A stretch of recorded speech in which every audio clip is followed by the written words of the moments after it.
Hi అండి, welcome to జిలేబిటాక్స్ cooking time. ఈ రోజు వీడియోలో కోడి గుడ్లతో దాబా స్టైల్లో చేసే simple butter egg curry recipe share చేస్తున్నానండి. ఉడకపెట్టిన కోడి గుడ్లతో అప్పటికప్పుడు 10 నిమిషాల్లో ప్రిపేర్ చేసుకొని బ్రేక్ఫాస్ట్, లంచ్ లేదా డిన్నర్ దేంట్లోకైనా సరే తినొచ్చు. తయారు చేయడానికి ముందుగా నేను 5 గుడ్లని తీసుకొని నీళ్లలో ఉప్పు వేసి ఉడికించి పెట్టుకున్నాను. ఈ ఉడకపెట్టుకున్న గుడ్లని రౌండ్ షేప్ లో కట్ చేసి పెట్టుకోవాలి. ఈ బటర్ ఎగ్ కర్రీ కోసం ఇలా రౌండ్ షేప్ లో కట్ చేసుకుంటేనే బాగుంటాయండి. లోపల ఉన్న గుడ్డు విరక్కుండా మెల్లిగా కట్ చేయాలి.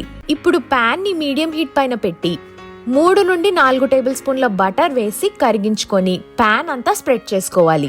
ఇందులో చిన్నగా కట్ చేసుకున్న ఒక మీడియం సైజ్ ఆనియన్ వేసుకొని మంచిగా 3 నుండి 4 నిమిషాల పాటు కలుపుకోవాలి.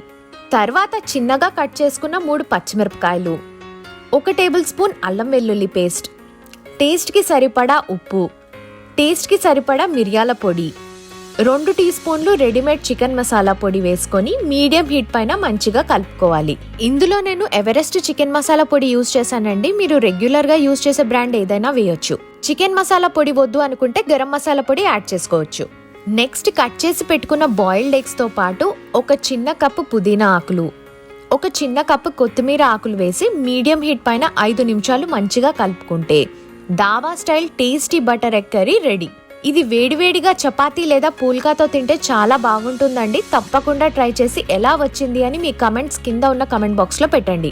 అలాగే వీడియోని లైక్ చేసి కుదిరితే షేర్ చేయండి. మరిన్ని రెసిపీస్ కోసం జిలేబిటాక్స్ ఛానల్ ని సబ్స్క్రైబ్ చేయడంతో పాటు పక్కనే ఉన్న గంట సింబల్ ని కూడా యాక్టివేట్ చేసుకోండి.